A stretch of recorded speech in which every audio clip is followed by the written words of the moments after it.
here at Wat Bodhiyaanrangsi in Chonburi Province, Thailand, about 3 hours from Bangkok.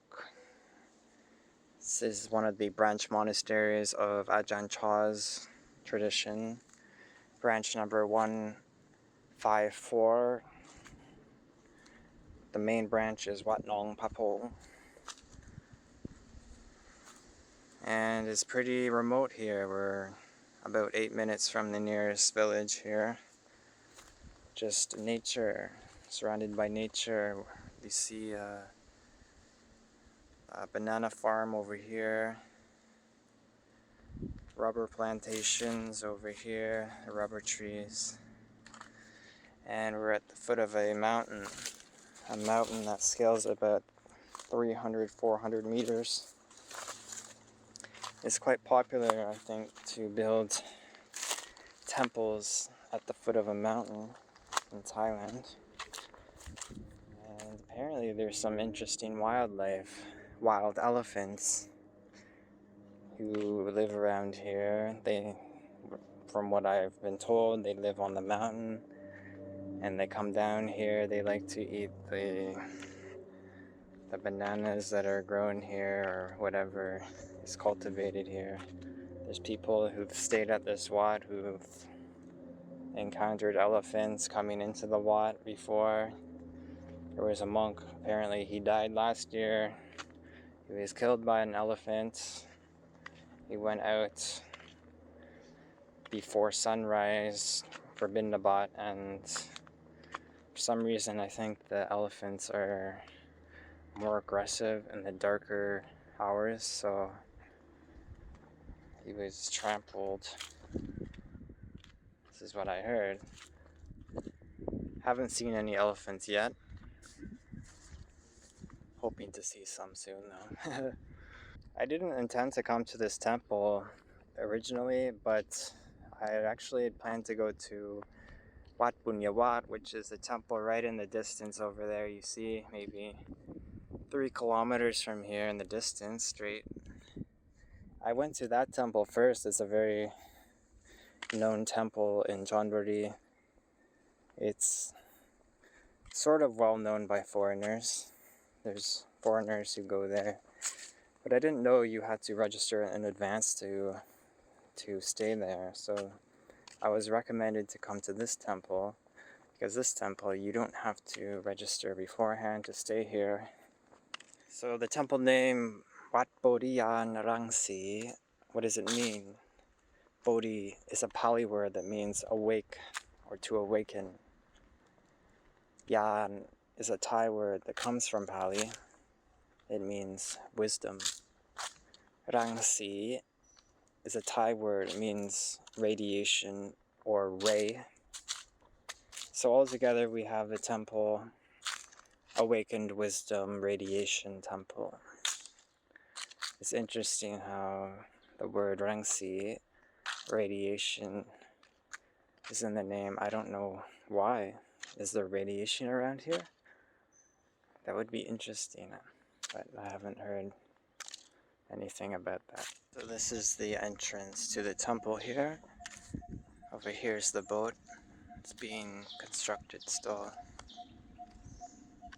It's the kitchen. It's a residence for the abbot. There's only 2 monks here now, but 3 lay people, including myself. The day after I arrived here, there was like a whole bunch of monks left to go to India on a trip. Maybe like 6 monks left already. Be coming back in a few weeks. So it's pretty quiet here. So here at the front entrance we see a quintessential statue pair here, the Chinese lions. You often see these in Thai temples, even though they are originally, these statues come from Chinese culture. Though Thai culture has been heavily influenced by Chinese culture as well as Hindu culture, so that's why in many temples in Thailand you see these lions, and they often come in pairs. They're often set at the front gates or the entrance of the temple. And they're considered to be like protective guards, guarding from evil spirits, from people, from dangerous situations or events.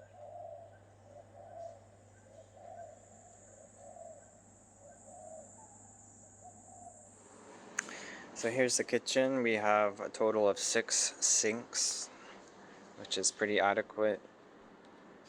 Stove. And this is the table for bana. Bana means beverage, something like beverage, drink in Pali. And so specifically refers to drinks that are taken outside of the eating hours, because monks are not allowed to eat after noonday, which is around 1 o'clock, but they're still allowed to have like fruit drinks, beverages, with bana. And so this is the table for that.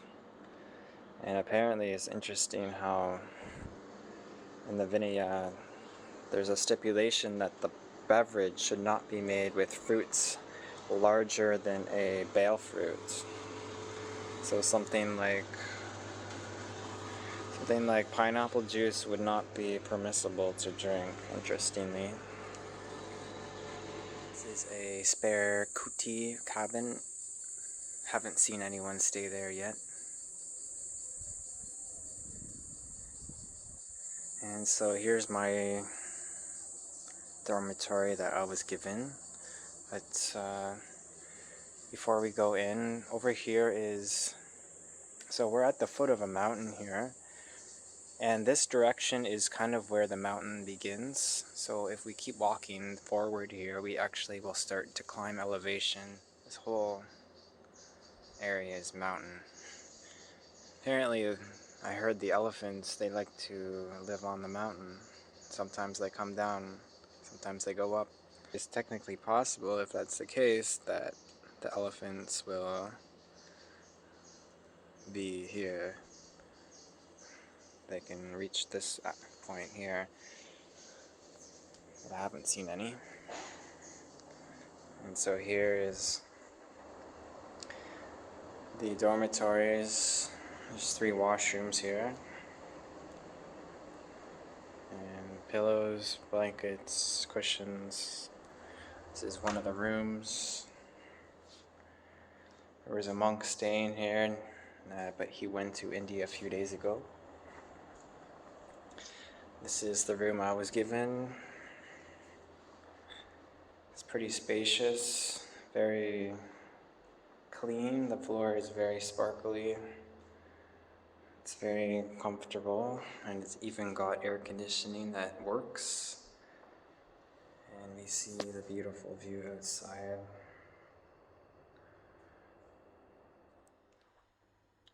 So from my dormitory across here is another accommodation building.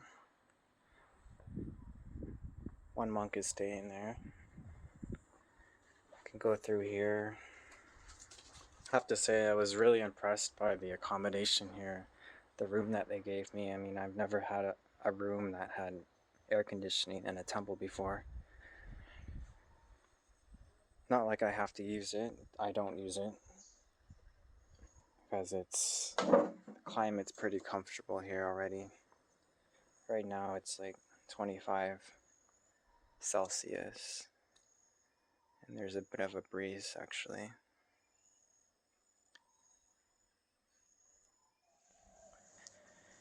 Over in this area we just have a bunch of washrooms. You see 3 washrooms here. There's 3 on the other side, maybe more. You see 4 washrooms here. There's even a handicap sort of washroom here. Brand new. This whole structure is just washrooms. There's 3 more washrooms, 4 more washrooms, and there's even washrooms on the other side. So I don't know why there's so many washrooms. There's definitely not that many people that need to use the washroom. Like some trails that go up the mountain that you can climb. Yesterday I found one of them, started to climb up, maybe went to 200 meters.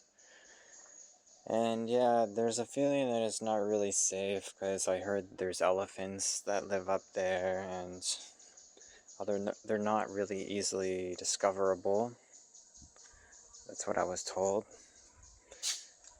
And there's also the potential to step in a trap because the hunters like to set traps for wild game like wild pig, and you could step in the trap, and if you're not skilled at locating the traps, then it's not advisable that you climb the trails here. Papaya trees growing now. From my residence we can take this path, although there's not much interesting over here. It's just a neglected part of the temple. Like all Wats in Thailand all have their neglected parts, their abandoned parts. The parts that are not maintained, you see here, it's just stuff. It's like a storage spot. Stuff has been thrown here, left here. This is where I started the climb up yesterday. Like I said, I started to climb up the hill. There's definitely a clear trail that goes up.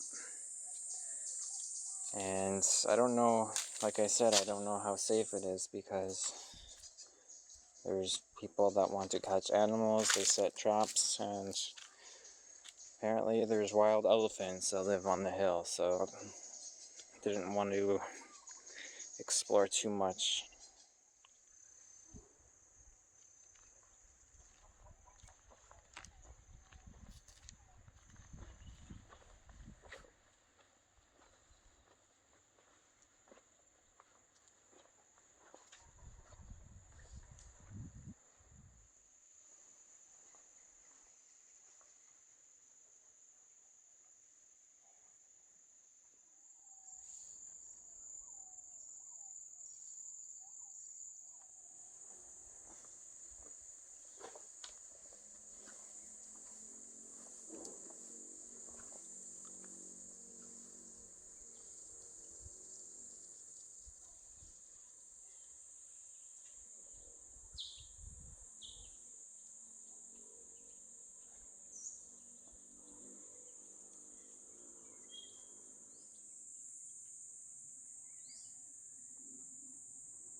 Four Buddhist statues.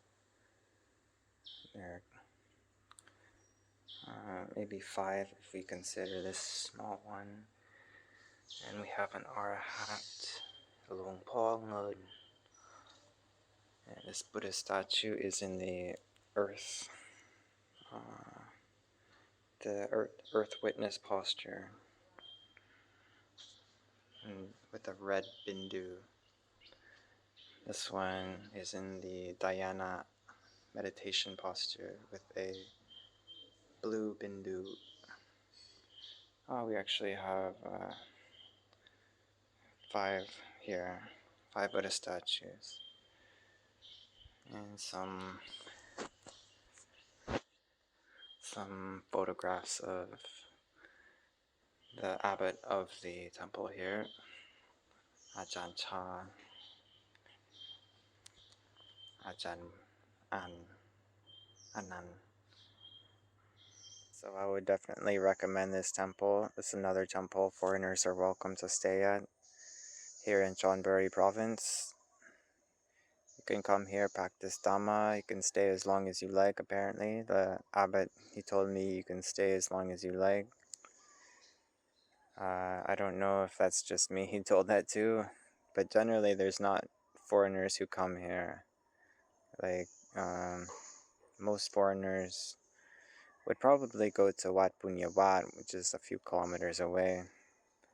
But this is another temple if you cannot get into that temple. And here is pretty good. It's they offer a beautiful room, and the schedule is pretty relaxed here. There's not much going on in the day. We just have Bindabat at 8 o'clock. It takes about 1 hour, then come back, do a short ceremony, eat breakfast,